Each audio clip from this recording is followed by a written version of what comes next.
right, good evening. We will call to order the Committee of the Whole on Thursday, April 3rd at 6 p.m. I see a quorum, but can we have a roll call vote? Mrs. Wiley? Here. Mr. Craddy? Here. Mr. Troy? Here. Mrs. Murray? Here. Mr. Bidman? Here. Mr. Quagliano? Mr. Thompson? Here. All right, that's present, so we'll move on to number 2, the Pledge of Allegiance. Ms. Barr. I know the flags this way, but will we have them stand that way so the audience can see? Or maybe you can sign it. Yeah.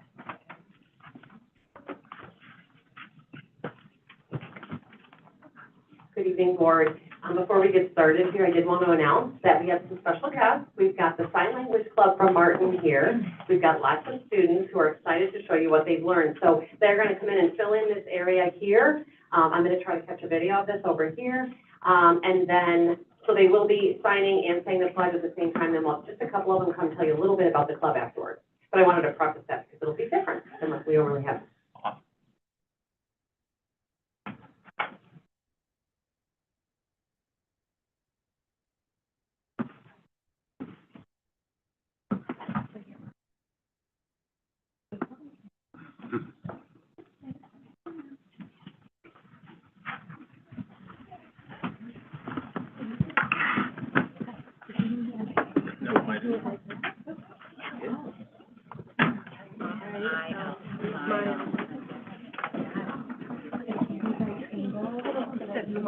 Do we want to?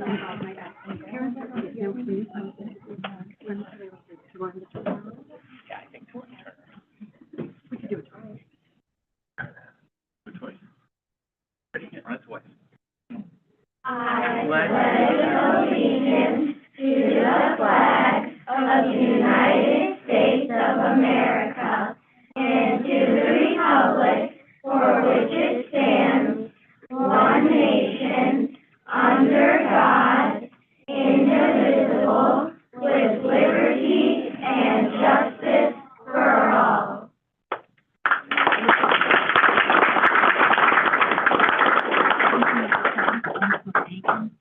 Would you guys do it again for the audience?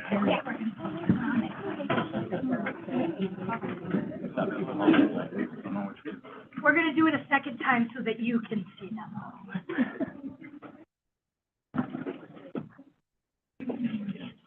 I pledge allegiance to the flag of the United States of America and to the republic for which it stands, one nation, under God, indivisible, with liberty and justice for all.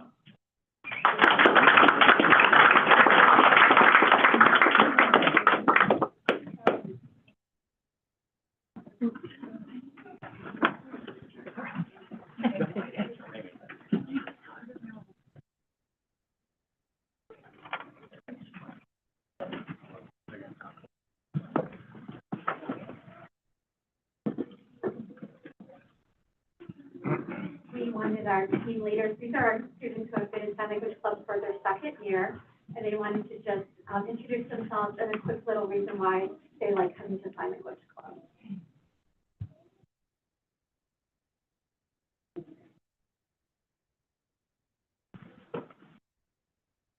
Hi, perfect. Hi, my name is Aria. The reason in class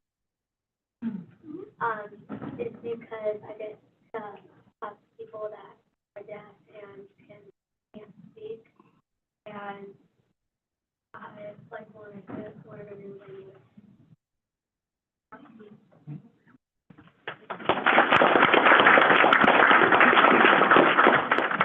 I'm Addison, and why I decided to join sign language is because I wanted to try a new language, and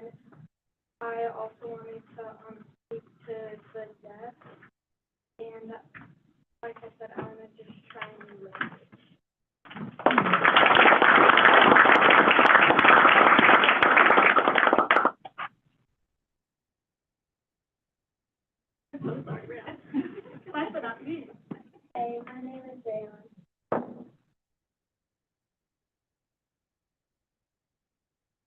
And the reason why I joined sign language is it's a really cool language, and I really love to learn new words and really understand like what it means.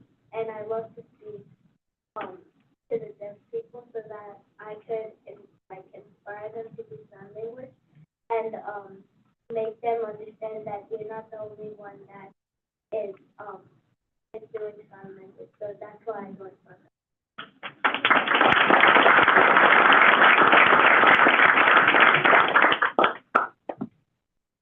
Ms. Young and I would like to say how extremely proud we are of all of these Martin students. This is only their third week, by the way, this year. That's what they've learned in 3 weeks. So these students choose to take their after-school time, come and learn about the deaf community and about how to communicate with those that are hard of hearing. And not only to speak with those people, but also that there are people in their community, their classmates at school. And so for that, we feel like they just deserve a big round of applause yet again.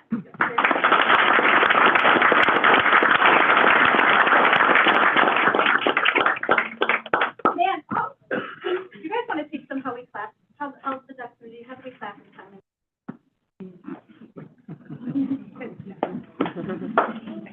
We're going to get a quick, oh, sure, can we do the floor, and you guys can we're going to, oh, yeah, that goes front, smaller to the front.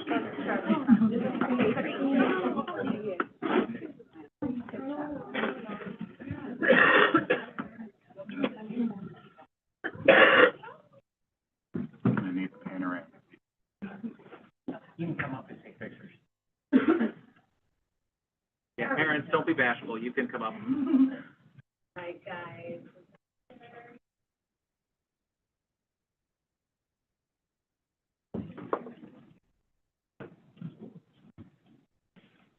Don't worry, nobody's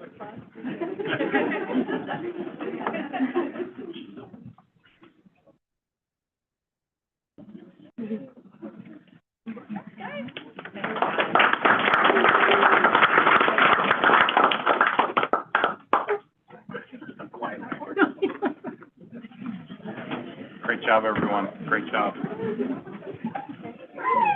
Hi, guys.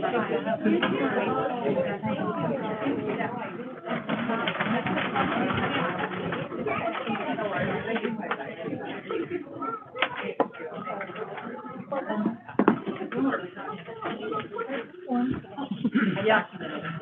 Have a good one. Good.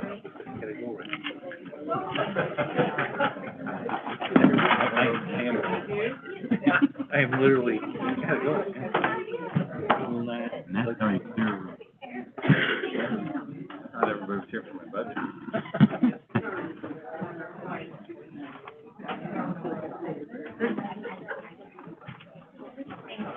Thank you.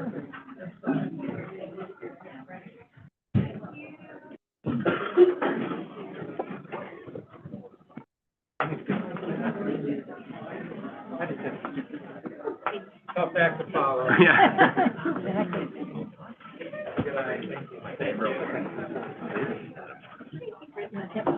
Yeah, 22, yes, sir.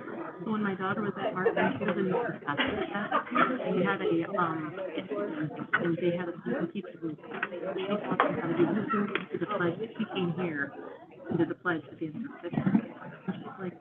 And she's like, she kept it. Yeah, well, yeah, she's a junior, but she kept doing it, and she uses it at school, like a buddies club and course for when the kids are nonverbal. It's amazing. I'm so glad they have it. It's amazing. All right, wonderful pledge of allegiance. So we'll move on to number 3, public comment. I have 2 public comments here. So I'm going to do my best on the name here. Rajna Morsi. Just want to make sure the button is green up there. Yes, it is. Good evening, everyone. please. My name is Grazia Morton, and I'm mother of the second grade student at McEwan. And I'm coming here today because I think I spoke already to many people that I could, and problem is my son is being bullied for over a month. This is the new student who came like probably beginning of the March to our class from different districts. On the second day of the school for this new student, he punched, beat into the chest, into the heart, 4 boys.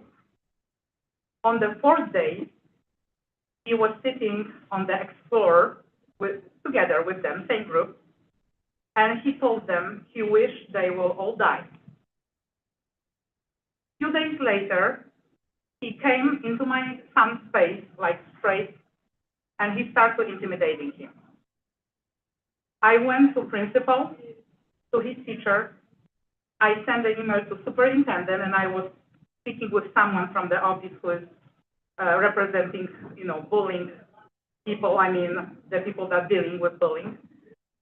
And 2 days ago, on the playground, he was pushing around 4 boys, and my son was shaken by him on the slide over there. I found it really disturbing that today he was celebrating with them on the attendance party. And there is a picture on the Facebook where he is just behind my son. Tomorrow I'm putting the safety plan for my son with the principal over there. And on Monday, I'm at 9:30, I have the meeting with the police officer that works here to make the formal, formal Complaint. yes, complaint and everything. To be honest, I'm seeking for the legal advice as well, because I don't see anything is going anywhere. And as much as I can say, this is huge anger problem, and I want all of you to help this boy.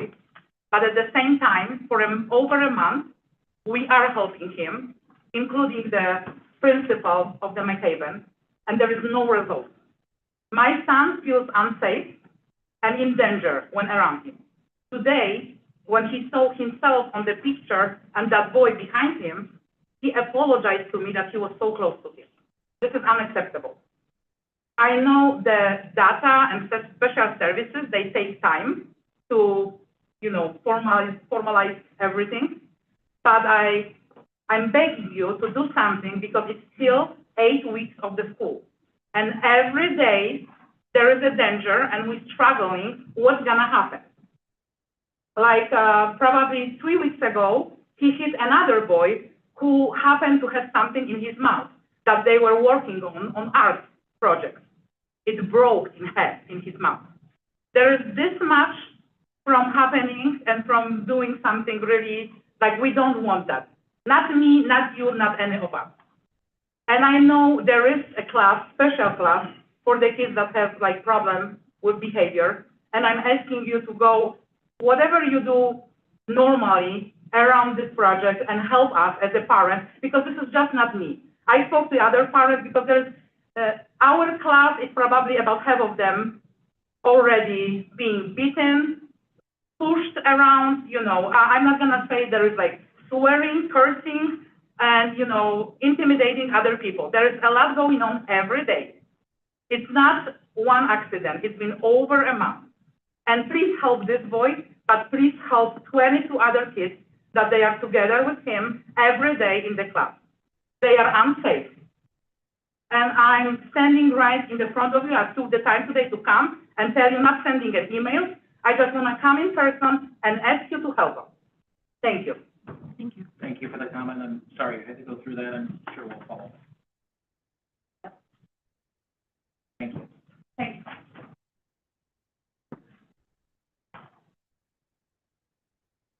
We have another public comment, Don Molinsky.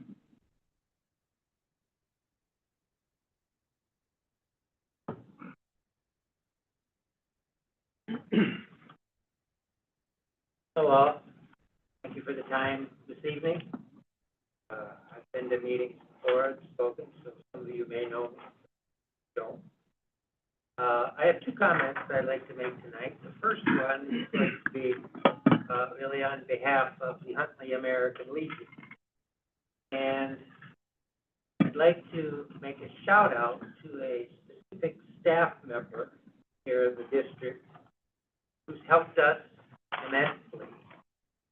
A lot of times, teachers get a lot of shout outs, but not so much administrative staff people. So I'd like to recognize and shout out tonight to Ms. Laura Martin at the high school office.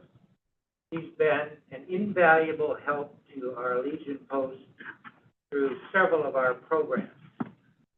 Oratorical contest, of which some of you might already know, a student, Abigail McCoy, placed second in the state for an original speech that she made. That's through the American Legion program. Also, Ms. Martin has helped us recruit students to attend Boys and Girls State programs. The 1-week governmental type program down at Eastern Illinois University helped us to recruit students to go to those two programs. Thirdly, probably the biggest part of what she's done for us is to help with the scholarship and awards program. American Legion, as some of you may not know or may know, that awards scholarships and the American Legion Awards, high school and middle school students. We are on track this year to distribute over $22,000 scholarships and awards to students here in District 150. Very proud of that, and not sure that it could all be accomplished without the assistance of Laura Martin. Kudos to her. Thank you. Thank her very much. Second of all, and this point here is my personal opinion, it's not that of the American Legion, is I understand and know that you're currently in bargaining unit negotiations for staff personnel. And I'd like to encourage the board to be more transparent in that whole process. I know that boards are somewhat reluctant to do that, to talk about negotiations, saying some general statement that with the bargaining unit, negotiations are going well, and we think we're going to come to an amicable resolution. Yeah.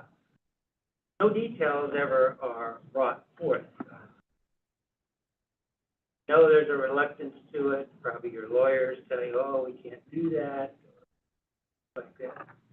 But yes, you can. And I think you owe it to the taxpayers of the district. Talk a little bit more, be more transparent on bargaining unit negotiations, other than just saying, oh, it's complete, it's done, this is what we're there getting. I served on a school board a few years ago, and in our bargaining session, we used a professional negotiator. I know you don't use one here. I understand the reasons why. But we were able to be very transparent on our negotiations with the bargaining unit. And things were successful. They worked out.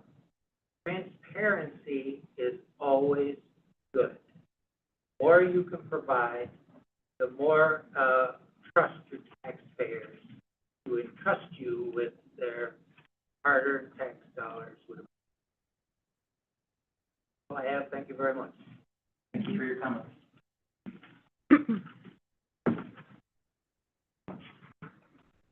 All right, moving on to number 4, revision and adoption of the agenda. Any issues or changes? All right, not seeing any changes. I'll make a motion to adopt the agenda as presented. Can I have a second, please? Second. Thank you, Mr. Craddy. All in favor? Aye. All opposed? All right, we'll move forward with the agenda as moving on to number 5, the Curriculum and Instruction Committee, Mr. Thompson. Thank you. Dr. McCrindle, I understand you have an update from the Learning and Innovation team. We do. Good evening. Our first update for you is regarding our professional learning focuses. We provided a summary in the board packet of the work that we did this last school year, as well as a summary of results of some feedback we received from staff regarding that work.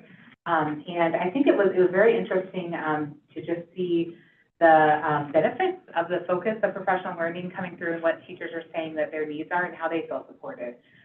So this last school year, we really focused on building creating safe and supportive environments, as well as that subject-specific learning and differentiation.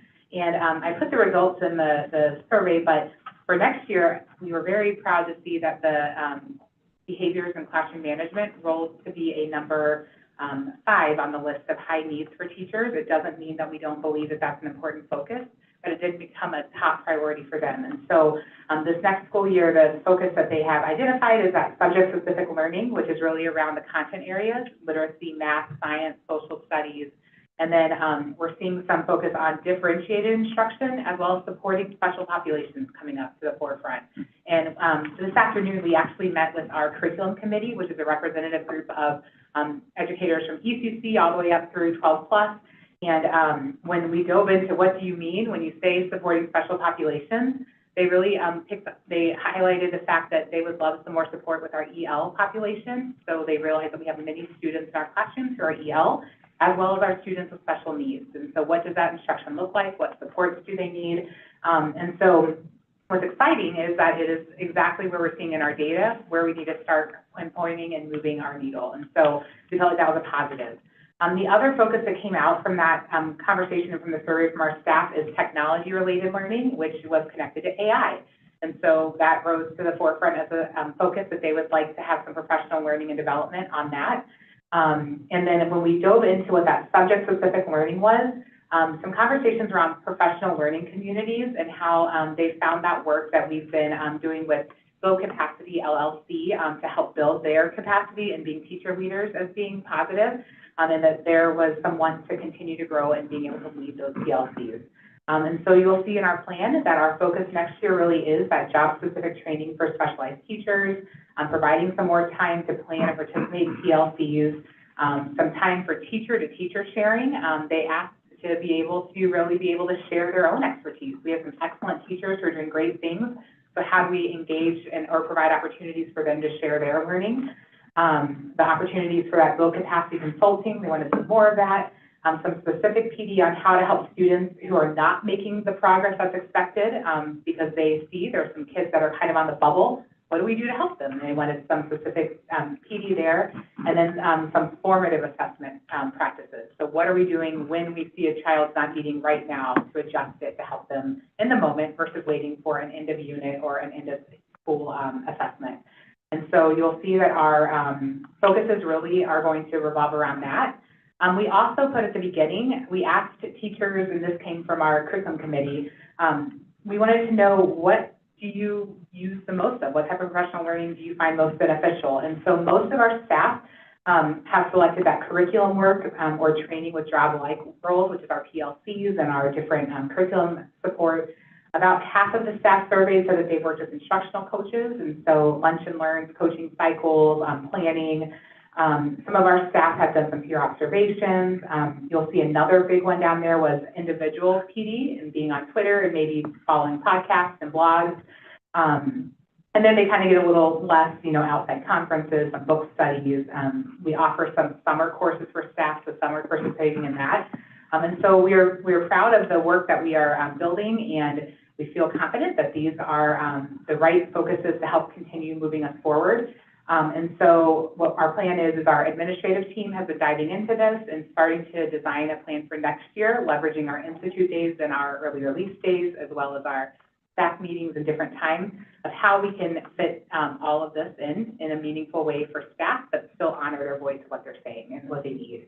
And so our next month, we'll be diving into that schedule a little more specifically And then, Ms. Gill and I both will be, bringing any of our, contracts that we might need to help support any of this work to you guys in May is our plan, for some professional learning. And even if we aren't going to need a contract because of the cost, we want to let you know what we're going to be doing. And so you'll see an update coming soon. But we felt like this is, a celebration as well as, reaffirmation and confirmation that we are doing the right work, and a huge kudos to our staff for recognizing that we really need to hone in on those supporting our special populations and how are we helping our kids who are on that blue level that just aren't quite there. And then other comments did come out even about our kids on level. How are we pushing them to really exceed? And so I think that that's a great spot to be in and something that we all, I can say our whole L&I team believe is should be the focus. And so we are happy to take any questions that you might have with that. Any questions from the committee or the rest of the board? No. Good. Okay, Thank you, Dr. McCrindle. you're welcome. You might as well keep rolling with All right. 5.2. And the second item we have are our materials adoptions for 25-26 Huntley High School courses. You will see we do this annually. We have to place these books on review, but the ones that we have coming to you are all because of either dual credit, which means that the university either changed their textbook or maybe they upgraded an edition, an AP course, which we are required to use the text that they have. And then the one new course that we do have is that financial algebra and applications course. We're really excited about that one because it's a math elective for students to take their senior year. And Dr. Zier and I actually met at the high school a couple weeks right before spring break, and there's quite a few students interested in this class, and it's a real-world application of math, and so we're excited to see how that goes. And so tonight we are officially putting those books on the 30-day review, and we would be bringing them back on the consent agenda in May, so that it hits the full 30 days. Anyone is welcome to reach out to either myself or Mr. Truax. The emails are in the memo, and we are happy to provide digital access and go through those. But that is all that we have. If there's any questions, I'm happy to answer them. Any questions? I have just one question. I'm not calling into question the textbook though, but when I did a search on the textbook, this concept of open source textbooks kind of popped up, which for people who don't understand that, they're basically free textbooks that are developed over time and available to folks. Have we ever looked at anything like that? It looks like they're gaining a little bit. It started from Rice University, so it's not, it just didn't come from anywhere. Yeah, So have we looked at anything like that? I have not.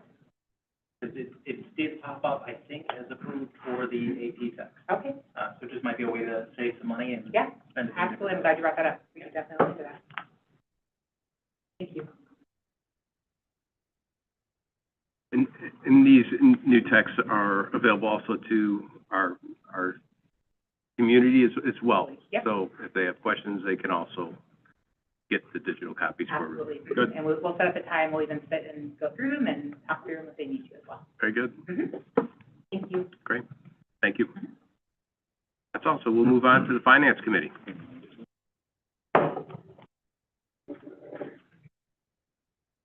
Okay. 6.1.1 is our fiscal 26 budget draft, Mr. Altmeyer. Yeah, I was excited to see that was the first thing on the agenda for finance. I'm extremely pleased to present the board, and it's part of your packet. It's a big packet. Is draft one of the FY26 budget. I think as the board knows, this is a lengthy process, and over the next, 4 or 5 months, we will continue to update these drafts as we learn more information. There's one thing for sure, it's a good budget, but there is one thing for sure. It's definitely going to change. And I can't remember a time where there's been as much uncertainty today on certain things as we have today. And so we'll kind of talk about that here in a minute. Because this is the first draft, I do want to spend some time on it, but at the same time, I don't want to get too in the weeds because I could talk for an hour on this, but I don't think you want me to because it is the first draft. So I will provide a big picture. I'll outline the assumptions that are in this draft. We'll talk about that uncertainty and those risks that we have. And we'll talk about future adjustments that still have to happen. And we'll talk about the timeline. So at a very high level, we have a balanced budget with an operating surplus of $1.24 million, which is good news. The bad news is, well, there is some uncertainty on some of the state line items, and we're going to talk a little bit about those. Some of the federal line items, and we'll talk about those, as well as, well, line items related to the economy. If we look at the assumptions, the kind of the good news, bad news again is, the good news is the majority of our revenue is local property taxes, and that's fairly locked and loaded, right? That's locked and loaded as we have last year's CPI, we have next year's CPI, we have the new construction that's come in. That came in a little higher at $50 million. When we passed the levy in December, it was anticipated to come in at $49 million, so that came in about $800,000 higher than what was presented to the board in December. So that's bringing in a good amount, almost $5.2 million of revenue. That combined with the known hold harmless state revenue, that's almost 90% of our revenue, right? And we feel really good about that. What we don't feel good about on the state side is, well, I do feel good that the state is setting aside $350 million for the EBF, and I do feel good that we'll remain at Tier 2 and should receive an additional $1.2 million, and that is what has been budgeted for FY26. But the unknown is, well, the categoricals, the reimbursement payment, right? And that's for the transportation reimbursement, and that's for the private facility and room and board reimbursement. Those are generally prorated, and it all depends how much is set aside for those line items, and it really also depends upon what is submitted at the state level for those expenses that really drives how much we'll receive year over year. And we'll know a little more as we get closer to June, July, as to what the state is seeing on those line items as those reimbursements come in. The private facility reimbursement is generally pulled together in June, and in July is the state transportation reimbursement. So there's a little uncertainty at the state level. Those are the material revenue assumptions. One thing we haven't touched yet is the economy, is interest earnings, right? Fortunately, you know, a lot of people were thinking some of the investment rates that we were seeing last year weren't going to hold for FY26, and they did dip a little bit. They came back, but certainly they're not at the level of 5% for a CD that we saw last year, but they're also not at 3% and 2%, which some people were predicting. Some we're able to get about 4% now. So I think as we get closer to year end, interest earnings and other line items with the economical impact, we'll have a better understanding of where those revenue line items lie. On the expenditure side, right, I think we all recognize and realize that a good percentage, 75% of our expenses are in salaries and benefits, and currently our salaries reflect the collective bargaining agreements that we have. I think we do know that we are negotiating with our support staff union, but the budget does have a placeholder currently of 3.5% in the budget for that purpose. And if it's a little more, well, we'll make adjustments as we go, but that's obviously a future adjustment down the road. Property and liability and workman's comp insurance, that's a several $1 million line item. We have budgeted a 5% increase for FY26 and in the future years. Technology and equipment, curriculum materials and adoptions, as well as operations and maintenance, they've pulled together all of their needs for the next 5 years through their deferred maintenance plan on the operations and maintenance side. The Learning and Innovations Department has outlined what their needs are for the next 5 years, as well as technology and several of the other departments. And those have all been reflected in the FY26 budget, as well as in the forecast years of the 5-year plan that you're looking at. Capital expenditures are right now relatively, I think they're $100,000 or $173,000 over prior year, so relatively flat with prior year. And a lot of those large capital projects are already in the pipeline. We have the chiller replacement at the high school, the asphalt repair and replacement at Marlowe, camera replacements at various buildings, as well as the carpet replacement, as well as various buildings throughout the district. We have noted that we have not made an adjustment to enrollment. We're going to continue to look at our enrollment over the years. We are still waiting for our demographic and capacity study to come back. And we're also kind of, you know, we need to kind of balance some of our expenses with enrollment, but we also have to balance our expenses with, well, the economy, right?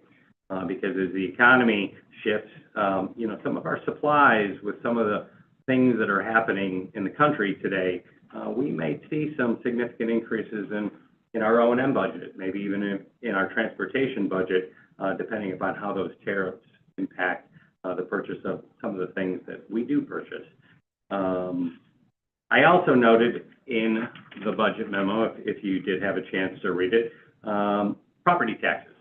It was the board's desire to try to maintain a 2% increase, overall levy increase in the budget, and reflect that in the budget year over year. So I did provide a nice little chart by levy year for 2024, 25, and through the forecast years, and based upon the CPI that I have forecasted, and the CPI that I have forecasted in the out years, right? Levy year 26 is 2.3%, and then 2% for 27, 28, and 29, which is relatively that kind of historical CPI. Based on that and based on the known CPI for 2.9% for levy year 2025, and the new construction that has just come in, and the estimate for new construction, I know I'm throwing a lot in there, and the new construction that we're estimating for levy year 2025, that would approximate a $753,000 required abatement to get to 2% on next levy year. So we've reflected that in this budget and 5-year plan, because it really impacts fiscal year 27, because that's when the debt is paid. But this does reflect the billing of property taxes for levy year 2025 to be short $750,000. So it does reflect the abatement.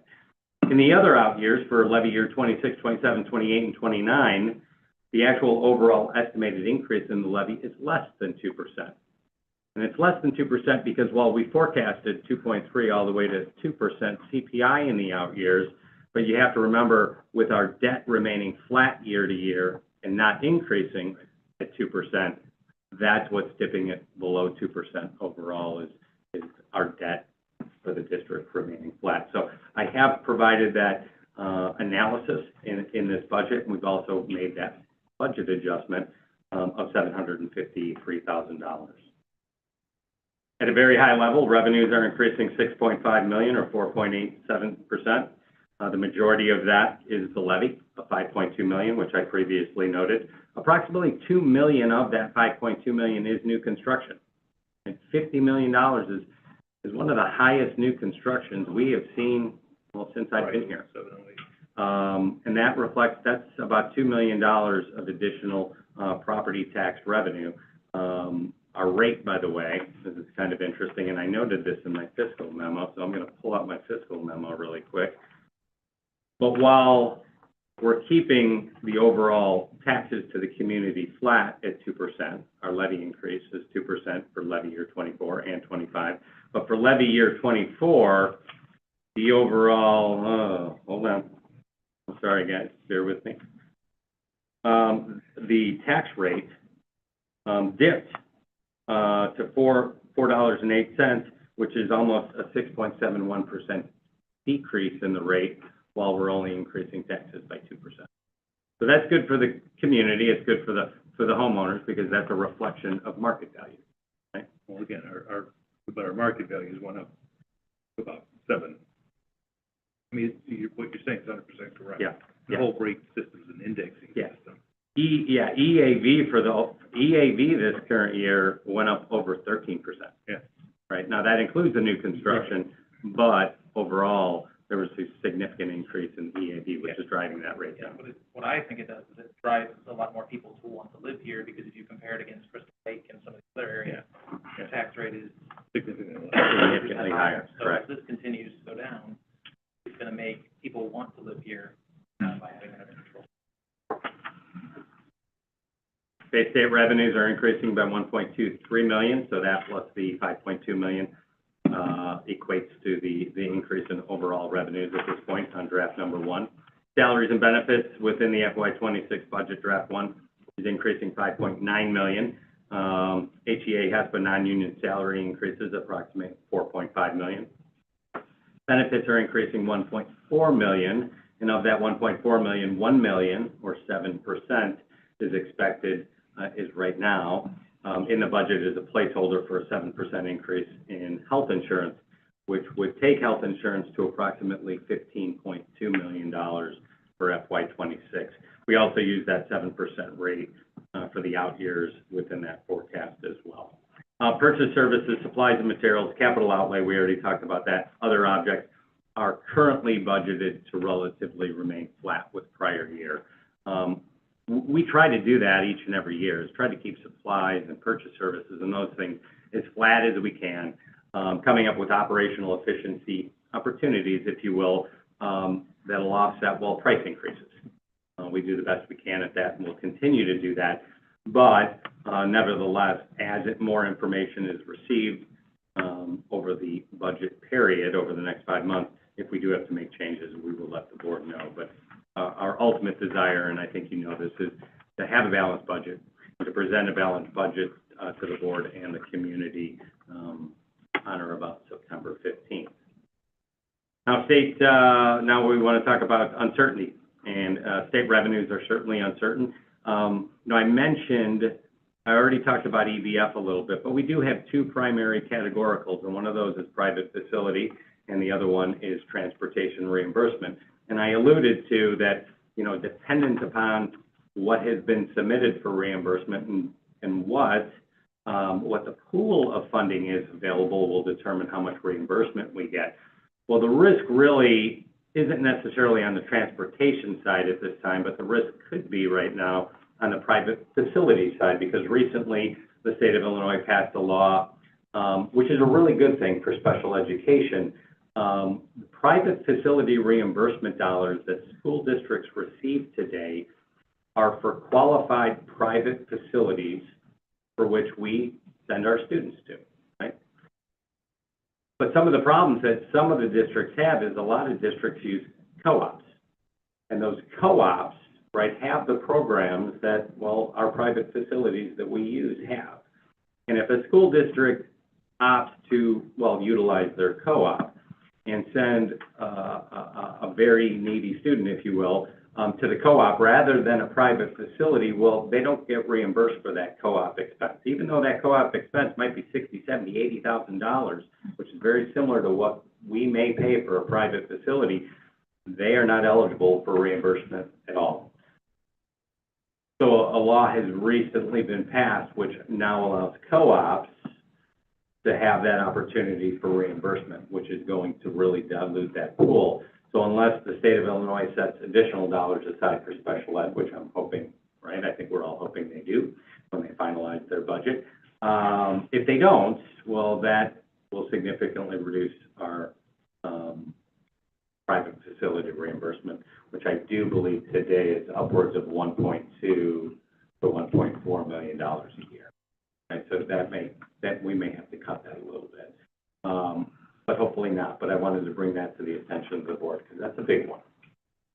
We'll continue to monitor that. Health insurance, right, and the related risks of health insurance are always of concern. As we get closer to finalizing this year, and as we get closer to approving the FY '26 budget, if we have to tweak that, we will. And then we already talked about the overall health of the economy and what that will do to everything we purchase, right? We do have a need. We're looking for ways to reduce contract transportation within our transportation department.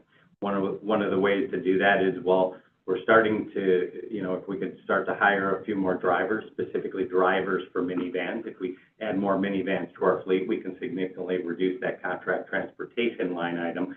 And in the out years, save quite a bit of money and not having that line item. Rather, we're just paying for our own driver, and we'll have vehicles that are already in our fleet and paid for. So there are things we are doing within the transportation department as well. So that, and obviously, if we have to buy new vehicles, depending upon what's available out there and what happens to the price of vehicles in the future, that is of high concern, as well as any construction, right, in the out years. So we have to kind of monitor what's going on today, and hopefully it doesn't impact us too greatly. Future adjustments, we have all the other state grants, which I talked about a few of them. The IDEA grant will finalize that. Other federal funding, we didn't talk about that as an uncertainty, but, you know, we receive almost $4 million of federal funding. And whether it's Medicaid or it's the IDEA grant, you know, there's uncertainty there. So, as the year goes by and as we hopefully get a little more information and get a little more comfort, or not, we'll have to make some adjustments on those line items as well. Ultimately, we'll present another budget in May or June if needed. If we present it in June, it will be the tentative draft of the budget for which the board will have to approve. We'll provide an update in July, and in September is when we pass the final budget. So with that, I'd be happy to answer any questions you might have. Quick question, just more so on your out years on your projection. So I know you're using what our contracted amounts are for our salaries and benefits. Does it contemplate any, like, headcount reduction for the enrollment? No, and I noted that in the memo. We have not done that. But we have had some really good conversations, and it looks like Ms. Lombard might want to jump in, you know, at the executive cabinet level regarding that. Because I think we know in the out years, if you look at the out years, 3 years from now, It starts getting a little...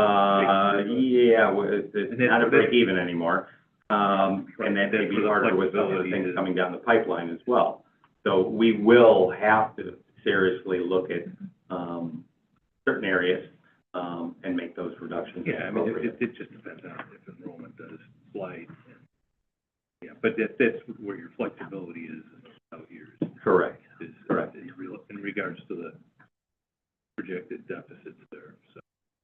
I think two of the things, first for, the budget here right now for next, year, we'll be looking at, we talked a little bit about the elementary staffing. We are fleshing out what that secondary, staffing looks like based on enrollment. They just, completed, the course selections at the high school level component. So we'll be taking that information and look, and we will present, and what does staffing look like for FY '26 in comparison for, FY '25, and look at all of those things. There will be some restructurings, there will be some, that based on, attrition won't need to be refilled, but we will absolutely bring those things, back at a future meeting, and then that will be reflected in an upcoming, draft of, an agenda, or a budget here coming forward. And then as we get our CASARDA reports, as well as looking at what are trends we're seeing, internally, year after year, we know we've been looking at, you know, some of the neighborhoods are fully built out, others are just starting, and looking at what does that projection look like in those out years. We'll definitely be bringing back some assumptions that can adjust for that. But we definitely know that those are things that we are going to have to seriously review, and that CASARDA reports can help us with that. Would you also assume that if those CASARDA reports come back and show that growth might be not anticipated in those out years, would there be expectation too, like, that our OEM budget might be reduced? Like, there might not be a need for all of the buildings to be used in the same way, or we might not have transportation needs. I mean, I'm even looking at potentially, like, graduation doesn't necessarily have to be held at Northern if we have half capacity. So there's a lot of other right, things. it's not just staffing is the big piece of Right, that. right. But then what would that do in terms of transportation, bus routes, all of those Right. things? Some of the O&M, it might be maybe certain areas, and we've had to do that, I believe, at Martin, we were able to condense some things down a certain wing, and what does that look like, and, you know, those could save custodial costs or things like that. So some of that might be on a smaller scale, because I don't think we're gonna hit the level where we won't need a full building or something like that, but no, absolutely, those discussions, department by department will need to be looked at based on what does that enrollment show, and yeah, very good point. So, I apologize, I'm laughing at myself, because you're bolded, yes, you did, and you're bolded, I just went to the, colorful graphs, I'm sorry. Oh. You did note, Yeah. About, your 5-year part of this didn't include that, so I apologize. No, you're good. Running it over on that. Yeah, and I did provide some charts and graphs, some different kind of views of the FY '26 budget that you have not seen in the past, that we will continue to provide the board moving forward. And those are the charts and graphs that immediately follow the memo, that is in there, followed by the lengthy 50, 60 pages of detail and fund balance. Mr. Bittman made a comment, I believe at the last meeting, about how some of our funds, it looked like in the out years that they were going a little negative, primarily the education fund. And that's really a result of allocation of state dollars. And so we did, within this forecast and budget, tweak the allocation of state dollars, even for FY '26 in the out years, because we have the ability to kind of allocate state funding as we choose that we need it. So I did do that within the budget, so you won't see that big negative number that was previously out there. So I did want to point that out as well. Yeah, thank you for that, because I went and added it up last time, but there were people out there talking about this Yeah. 14. No, it's a great point. Add up to what I was seeing. And generally, I do that year by year, and I didn't do it within the 5-year plan, so we did, and it looks a lot better, so thank you. So the biggest risk I see is the healthcare costs at 7%, just given the last 4 or 5 years, unless they do something material at the state level or the federal level to control that. I worry about that. And then, and maybe we need to take this offline, and you can tell me if it's good. Can you give a little bit more color about the private, the funding, the state funding for the private placements? For the private facilities? Yeah, I didn't quite get that. Is it because they're opening it up to the co-ops? Yeah. Shrinking the potential pool to us?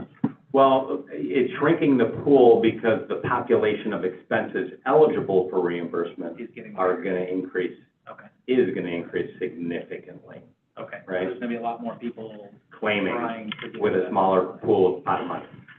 Or the same pot of money, just a larger pool to reimburse. Yeah. So, you know, they'll look at what has totally been submitted, then they'll look at the pool of money that they have, and it's generally the same year over year. And then they'll say, well, based on what is submitted, we have to prorate.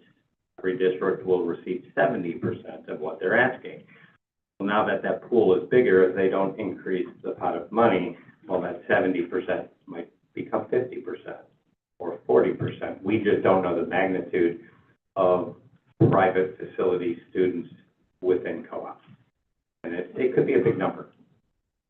And part of the reason that was passed, and it's a good thing for school districts, it's a good thing for the co-ops.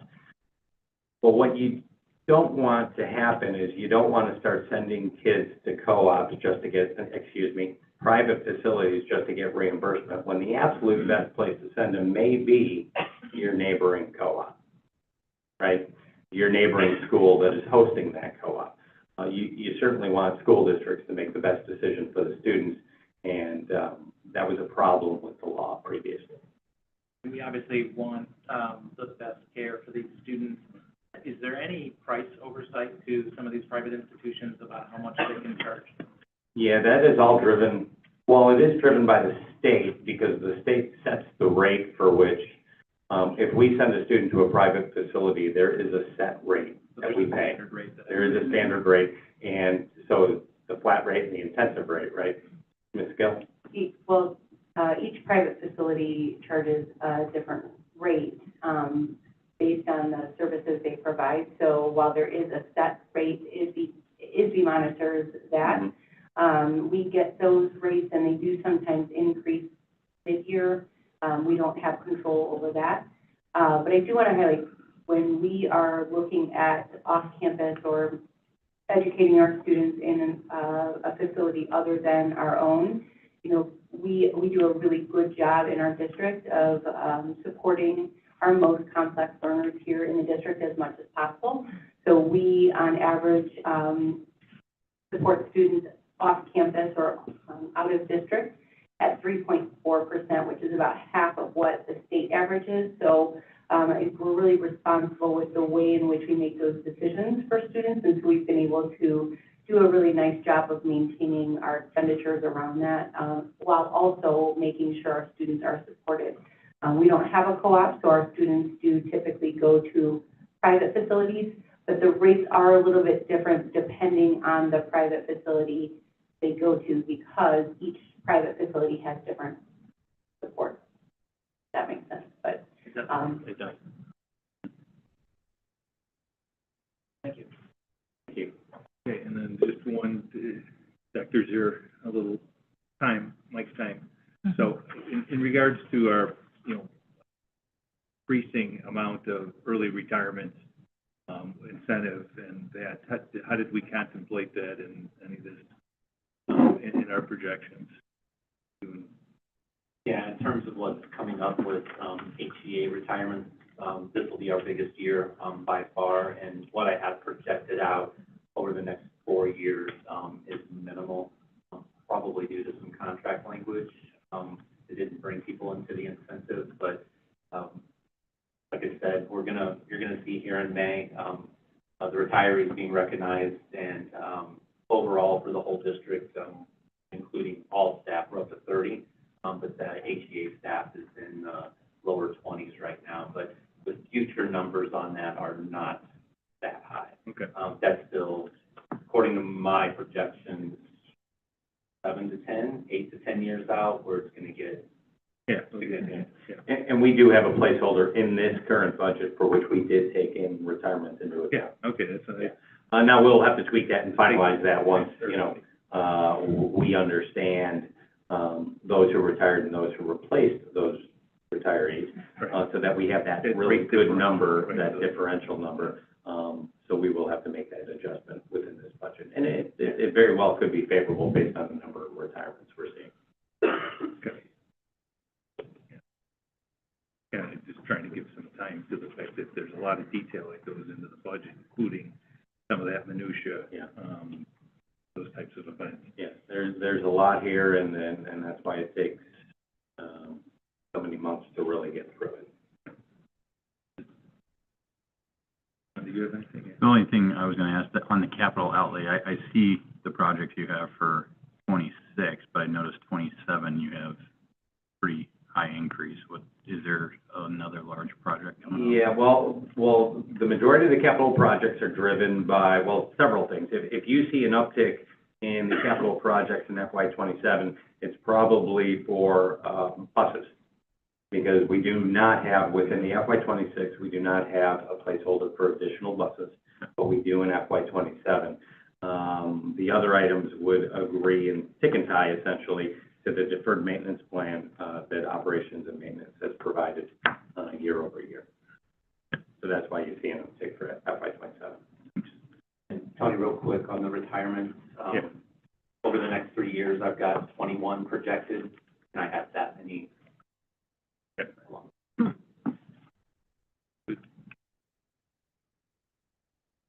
Anybody else have any questions or comments related to this? All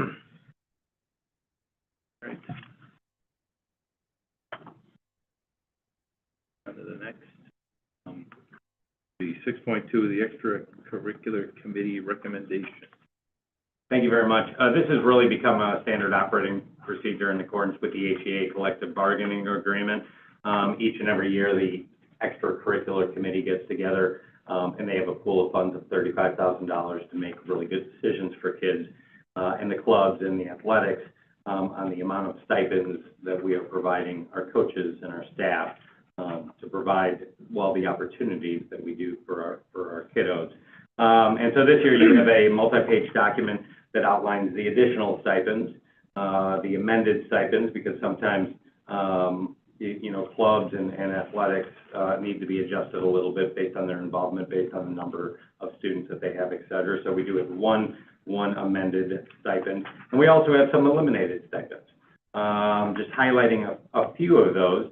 Well, today we had the sign language club here, and if you were to look at this list of additions, it shows $3, and you're like, $3? Well, so that was previously a Tier 2 stipend, which was a trial stipend, and we're receiving a $500 stipend, and we moved them to Schedule K, first level, which is a $503 a year stipend. So now it's a guaranteed stipend each and every year, but you're only seeing $3 because that's the additional amount of money to the pool of money that we have created for this purpose. So that's why you see number 3. So girls assistant track coaches, we've seen a lot of additional girls come out for track. And so that is kind of an emergent type of need that they have. over at the high school. We have flag football on here, and we have talked about that. So that's great. Our high school is going to have girls flag football. You're seeing, two coaches there, approximating $12,000. The additional supplies as anticipated by the high school for, girls flag football approximates $10,000 to $12,000. It's not as much as boys because they don't wear the helmets and the pads that the boys do. But certainly they will need the jerseys, they will need, light helmets and things of that nature. But, the additional cost for the high school for flag football only approximates $10,000 to $12,000. So I did want to note that. On the elimination side, something worth noting, is the middle school assistant athletic directors. Last year, we added those two based on the needs at the middle school. But having done a year of this, almost a full year of this, of having the assistant athletic directors, and discussions with the administration of the middle schools, they really don't need them as much as they thought they needed them. So there was a decision, keeping that group as part of the decision-making process to eliminate those stipends and the need for assistant athletic directors at the middle school. And then there's a few other stipends on there for which participation is just not happening. So the stipends were eliminated. And several a lot of new opportunities you can see there for trial activities. We have 5 that are going to Tier 2 with 7 new trial activities. So some great things happening for our students, great opportunities from elementary all the way to high school. So I am pleased to present the ECC's recommendation. And taking all of those into account, the remaining funds approximated $15.4 thousand, which would increase the base salaries for that group of coaches and club supervisors to increasing those base salaries by 1.09%.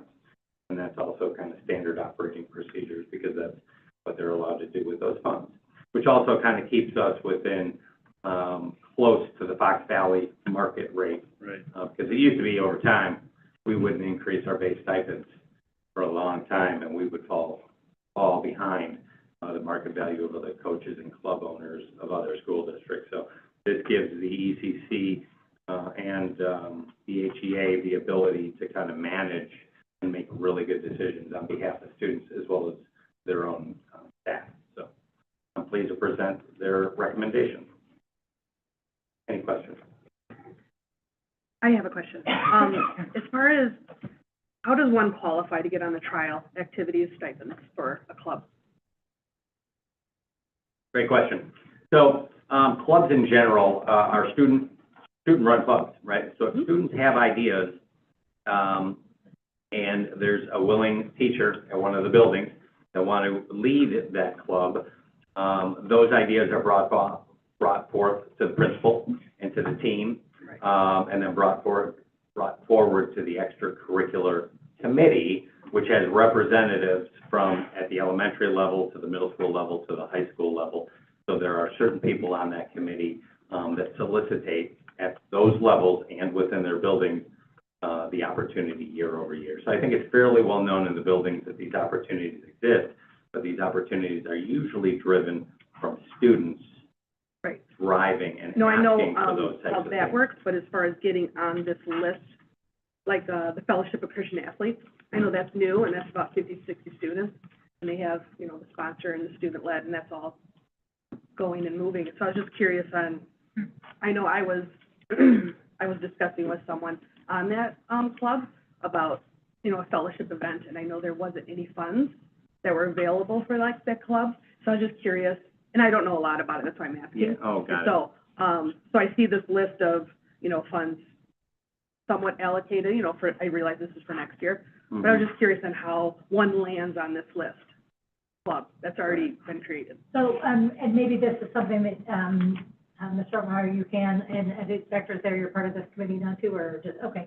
I know at the high school, we have a form that Fellowship of Christian Athletes is one that actually, a more recent one that I had signed, that students have an idea, they come forward, they then put this proposal together, they find a sponsor that is signed off on at the high school level, whether it's with the principal or right now it would be with Mr. Lambic. and then that signed and sent over to me. But, I think your question is, how is that different than, so a lot of these clubs started that way? Do they need to do so many years that way before they get on this, right? Like, so majorettes is different, because No, generally, if the form is filled out, we have, the extracurricular committee only meets 4 times a year. Sure. And so there's a meeting early in the fall, closer to, the end of December. We meet in early March generally, and then we meet to wrap up the year. So we have a timing of schedule of events. So if, for instance, that club just came forward, that may have missed the timing of being able to be reviewed and kind of voted on and discussed at the extracurricular committee level, because those should all come forward. not all of the clubs As a that are on request. there are on here. So I think one thing maybe we could do is streamline that process, that, those forms come to the ECC and maybe have that timeline. So if it's here, if it misses the deadline for this, then it would roll into next year. So, what I'm assuming you're taking away from this is maybe the ECC is not aware of all of those forms, and there's the 2 processes. Well, that may be the case. That's what We can that's review maybe that. what I'm hearing right now. Right, we'll take a look. And at because it wasn't on here, my assumption was it missed that deadline of when it needed to be to the ECC, but I can look into that as well. that. Because I think there's some other, clubs that are going on that aren't on here either. Yeah, hopefully we got that right, but We'll do we'll that. definitely look into that. So the ones that have listed like as year 1, so that was proposed to that committee. Yes, early in the fall, this fall. So if something rolls up this year, or just immediately following the start of the school year, it may have missed getting on this list as a trial for next year, Okay. right? Okay.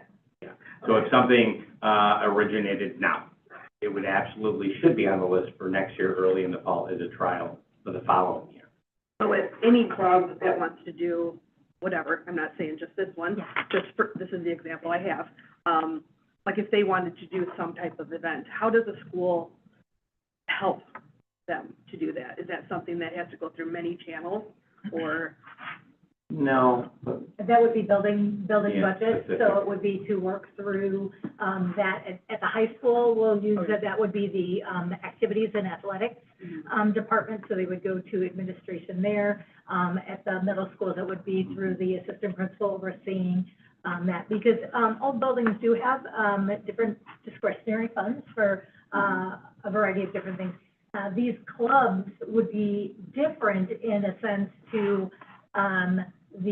we'll use cheerleading, right? They have a fundraiser, they fundraise for funds, they are then able to utilize those. A lot of these clubs, the sign language club isn't going to have a fundraiser.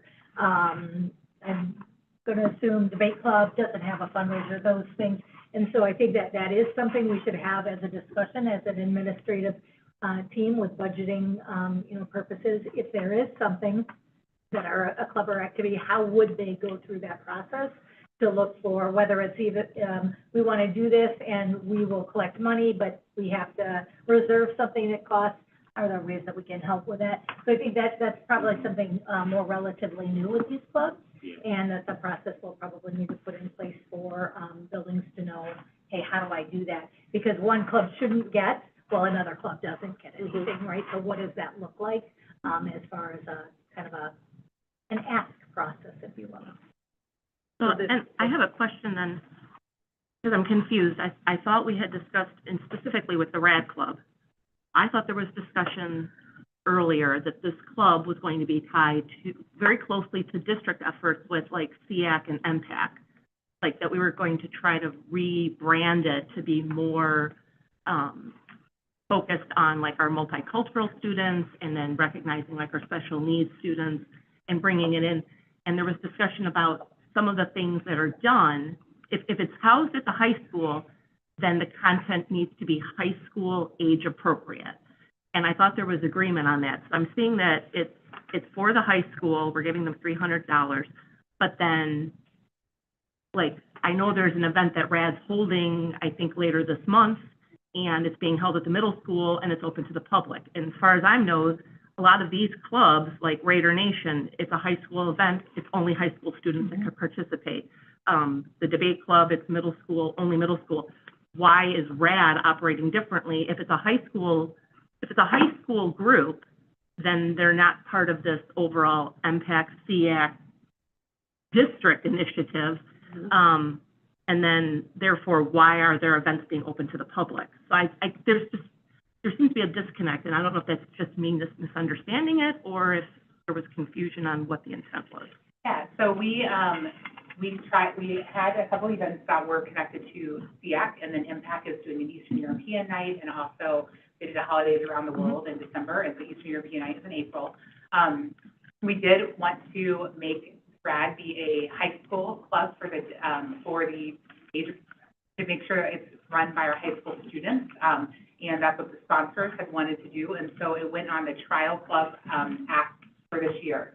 That all happened in the fall, and so the plans had been set up to have those events through each month, and so moving forward, it will be run by the high school for next year, so this is the trial run, and so your point, there is an event at Marlowe, this week, or I guess it's coming up in a couple weeks, or Heinemann, but or Heinemann, thank you. There have been a couple of events at different schools as well to follow that same calendar from before, but moving forward, it would be a high school-based club that would be run by the high school with students that would then be able to help promote that. We will still have some events, and I don't know if they will be under RAD or if we will have a different type of branding where, MPAC does have some events with the Eastern European Heritage as well as our special, our SEAC committee as well. And so we're working through that whole branding, but this will be run through the high school with students and high school staff. Yeah, I think it's just my confusion was really more around this event being publicized. It seems it's publicized on a lot of different pages for this particular event, and it has been for other events that particular club's been put on. So I want to make sure that all of our clubs are getting equal press time and equal real estate on our website, equal publicity on our announcements. But I also want to make sure that if the club's a high school club, the content is appropriate for high school students, and parents can make that determination then whether they want their children to participate. And it also protects the students that are part of that club from people that might not appreciate what they're doing, potentially being impacted as well. I want to make sure that the students that are part of that club can be successful in their environment as well. And I thought we had discussed in another meeting too about the calendar for RAD. I know that was brought up with concerns a while ago, so I know it was loosely kind of talked about, but I didn't know. I thought when we spoke about it, the calendar wasn't made, and I've looked at it numerous times. I never saw, okay, this is what we're doing, this is what we're doing, and then all of a sudden I saw that event pop up, and I was concerned, like, okay, I didn't think we were going, if we're going along the same months as every year, why has it been put up? So that's why I thought, well, we had discussed it, maybe something's going on, and I think you had spoke to, like, oh, we're, the European month and then the December one, and it's just different, yeah, we were talking about that. But nothing landed as far as like, okay, this is moving forward, this is what it is, and now just stuff's popping up and no calendar's made, but we just continue as business as usual without talking about that calendar again. So that's what I was curious about. All right, so I'm just gonna, and I apologize for interrupting. Again, I want to focus on what this agenda item is about. The agenda item is just about the extracurricular committee and the recommendations. I kind of want to stick to what's there, what's before us, and we're kind of going off on different tangents here that doesn't too relevant to what the recommendations are. That's okay, it just popped up, Mr. No, President, I know. as far as an event, I'm just- and it's gonna happen before we have another meeting. So there's not room in the agenda to discuss it, so I brought it up in this Yeah, no, okay. line item. No, I get So it. I'm with you. I get it. I realized it was off topic, Yeah, so to okay. speak, so I apologize All for right, that. no problem. I just want to stay a little bit more on topic here. So I'm going to just say if we can, any further comments on what's for us and the recommendations. I'd ask for any more comments or questions on that.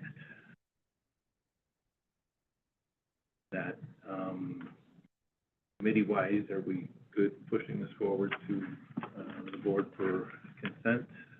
If we are, so push that forward. All right, on to 6.3, which is monthly fiscal update.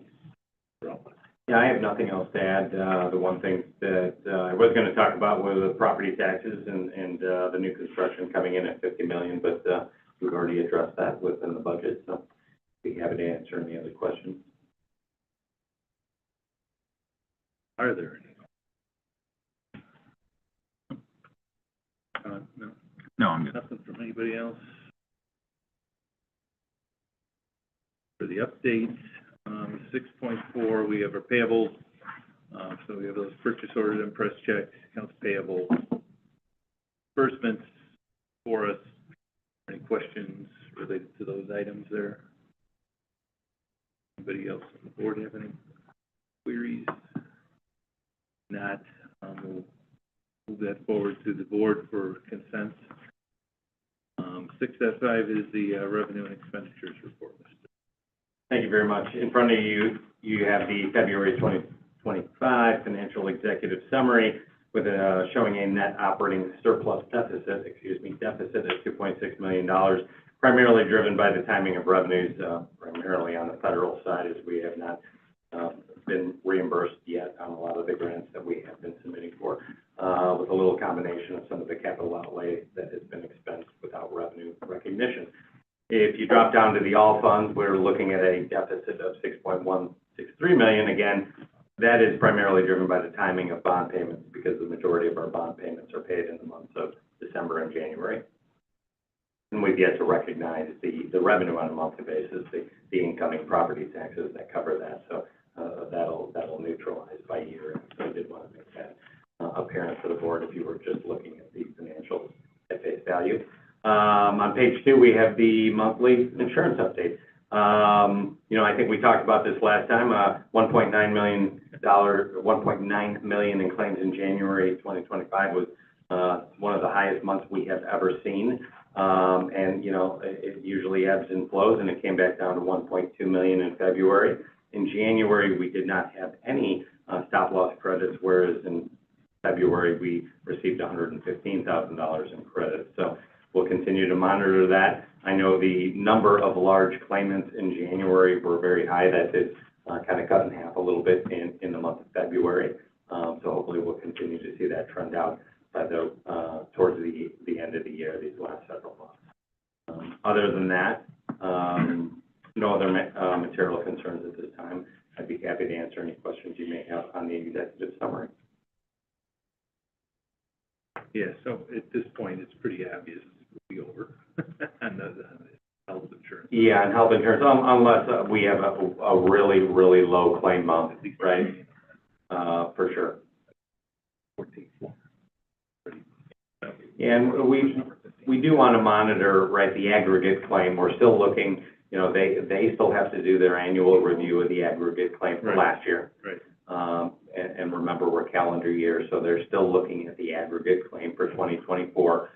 So there is a possibility we may be reimbursed something like we did last year for that, but we will definitely, before year end and before the audit, we will identify that so that we can capture those dollars from a recognition timing standpoint and put that in the correct fiscal year. But yes, I agree with you, but I'm still holding out hope for the health of our membership. And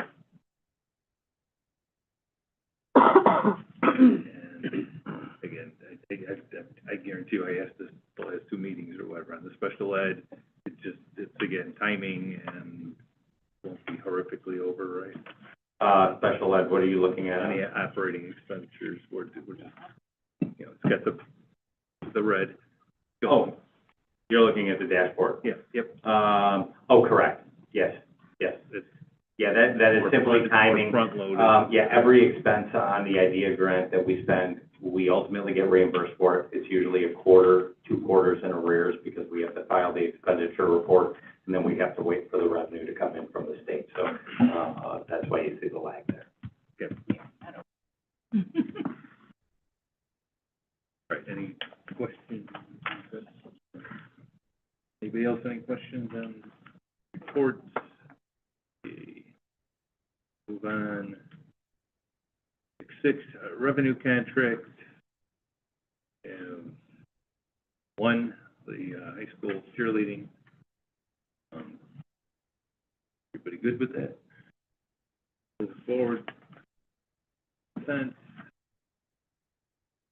Last item on finance is the Henry County Regional Safe School Program. Lombard. So this again is an annual resolution that we look to do. It is to extend a long-standing intergovernmental agreement with McHenry County Regional Office of Education for our regional safe schools. You may note there was a slight increase last year on the daily rate that was charged for if we had any students involved in the Regional Safe Schools program. That had not increased in a number of years. That rate will not increase for next school year. It will remain at the $45 per day. And just a note that last year, for a number of years, that had been in Marengo Union area, and they did move that to McHenry. So the Regional Safe School is a little bit farther away, but that is been housed and running most of the year up in McHenry. So again, provides a lot of resources for our district and other districts in the county, as well as any students or parents of students who may need to utilize that Regional Safe School. So again, we recommend that we extend into next school year from July 1, 2025 through June 2026. Any questions? Question? No question. I have no question. All right, move that forward. And on to building and grounds. Good evening, Mr. Lindquist. Good evening. 7.1, O&M updates. I have no other updates to add to this, but I'll be more than happy to answer any questions. Yep. This is in front of you. Thank you. Any questions from the committee? Questions from the board in general? All right, thank you for that. Oh, did I see one? No. Good. All right, thank you. Moving ahead to 7.2, Fox Valley proposal for life safety inspection. Yes, this is the proposal for the life safety systems inspection services, a 3-year contract extension. The current contract expires May 30th. Attached is listed the inspections they do for us. The administration recommends to the board to approve this 3-year contract extension to Fox Valley Fire. And the inspections, they're required. They are required. We have to do them, so there's nothing to cut there. Okay. Any questions from the committee on what's being proposed for the board? Any objections with moving this forward then from the committee? All right, no objections. We'll go ahead and move that ahead to the board meeting. 7.3, contract with EV United. Mr. Lindquist. This is a proposal to purchase 4 more EV chargers for our EV island out here. We currently have 1 level 3 DC fast charger, 2 level 2 dual port chargers. This is preparation for the 4 buses that we could be receiving sometime this summer. We are currently, all the underground piping has been installed already. We are ready for these chargers to go in, other than the wire being pulled for it and terminated. So this is stuff that was, we knew this was coming. We're just at that point now where we have to go ahead and make the spend on this, the purchase. This proposal also includes the labor and parts warranty as well. That, Mark, has one thing to add? Yeah. Maybe 2, 3. Yeah, I get it. Yeah, this is part of the VW grant that we're receiving, that's covering 75% of this cost. So this is part of the anticipated grant that we're receiving.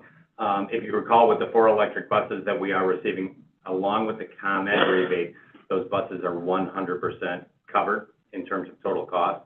We're going to be working with ComEd on the remaining 25% of these chargers to get that covered as well. So we will keep the board apprised. But yes, this is part of the VW grant to support those 4 electric buses when they come in. So while we have a place to charge them, so that's what this is for.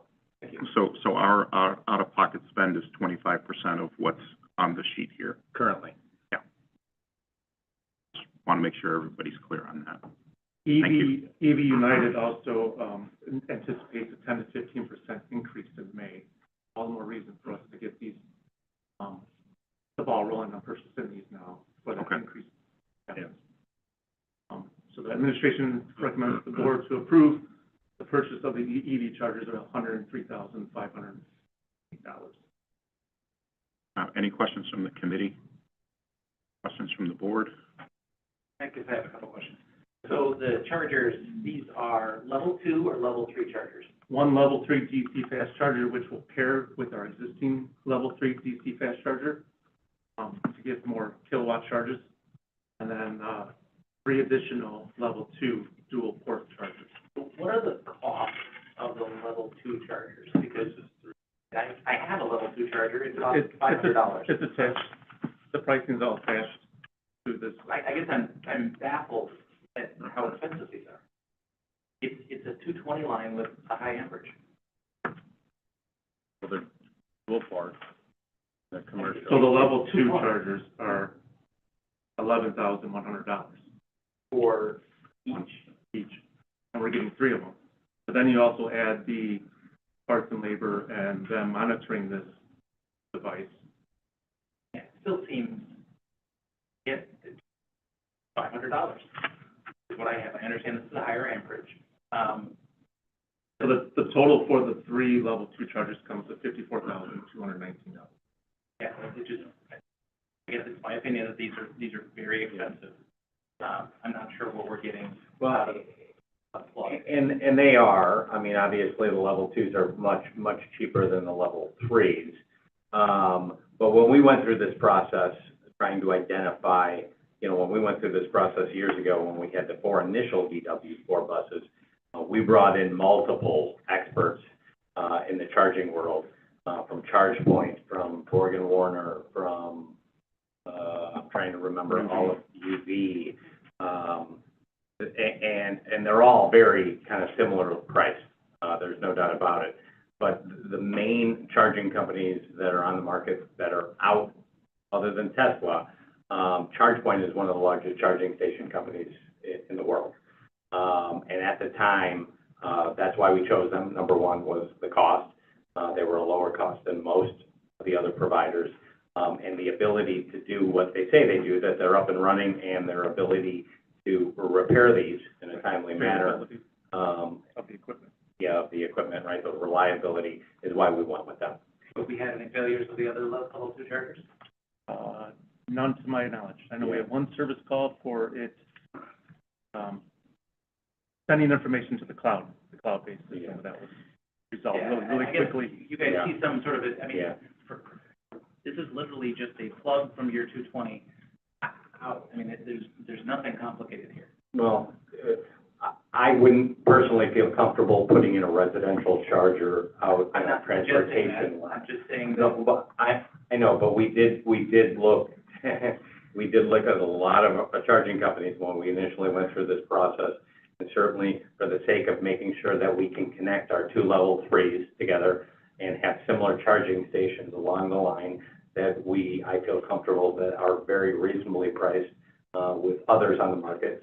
And knowing that we're gonna probably anyway have the majority of this covered via the ComEd rebate as well as the VW rebate, I feel very comfortable with ChargePoint going forward, because I do really think we need to have a consistent charging base out there for all of our buses as well as our vehicles that we have.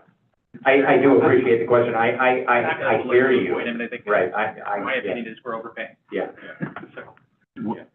Do we get those rebates or grants for, like, after that 4-year, like, cloud plan subscription is up? Like, are we able to reapply for those grants or the rebates? Well, the rebates you're talking about would primarily be ComEd, and that would only be if it was available, right? And there's no guarantee that they'll be, those amounts will be available in the future. Sure.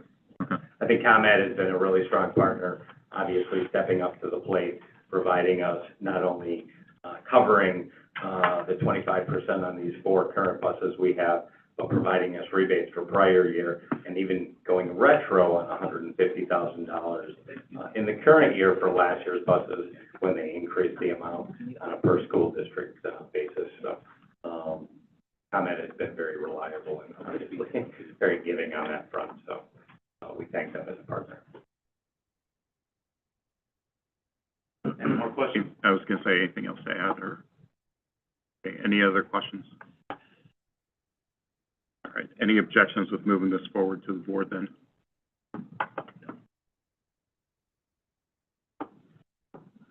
Tony? No. Okay, Thank you. all right, thank you. Move it over to item 8, please. All right, thank you, Mr. Troy. 8.1, minutes. So we have the March 2025 minutes attached. Any commentary on the minutes?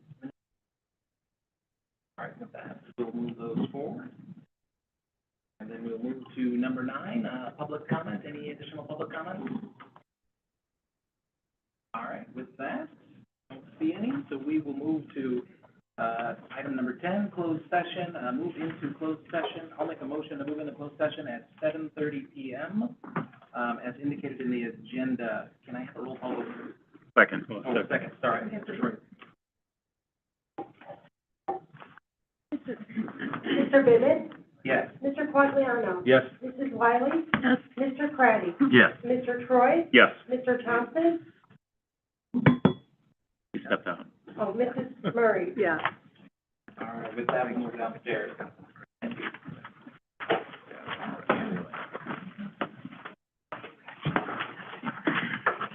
Hey, Kevin? Kevin?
All right, we will, resume in, public session at, 8:32 PM. We'll take a roll call, so I guess I'll just, Mr. Craddy? Yes, yes. Here. Here would be the appropriate response. Ms. Wiley? Mr. Quagliano? Here. Mr. Pittman? Here. Ms. Murray? Here. Mr. Thompson? Here. Mr. Troy? Here. All right, we have figured out how to do the roll call without Sharon. That's That's good. my job security. Yeah, it wasn't as smooth. All right, so we'll move to, number 12, the adjournment. So I'll make a motion to adjourn at 8:33 PM. Can I have a second, please? Second? Thank you, Mr. Craddy. All in favor? Aye. All opposed? Meeting is adjourned. There we go. Mm.